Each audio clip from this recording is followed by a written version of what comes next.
আপনি সিনেমাটা দেখলেন, আপনার কেমন লাগলো?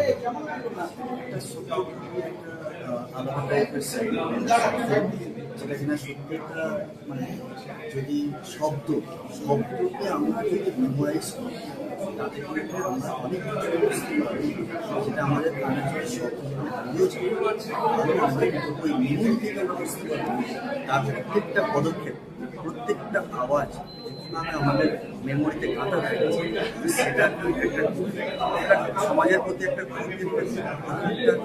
মানে ইনফরমেশন মানে বার্তা যেটা আমাদের এই ফিল্মের মধ্যে দিয়ে একটা রিয়েলি ভেরি আর কি হলে আপনার মনে হয় যে এটা এটা না হয়ে ওটা যদি হতো তাহলে ভালো হতো, এরকম কি কিছু মনে হয়েছে যেই শর্ট ফিল্মটার এই দিকটা একটু উন্নত করলে ভালো হতো বা এই দিকটা বেটার হতে পারতো? শর্ট ফিল্মের মাধ্যমে যতটুকুই মানুষের বার্তাটা পৌঁছে দেওয়া যায় আমার মনে হয় thank you. Like, comment, and subscribe.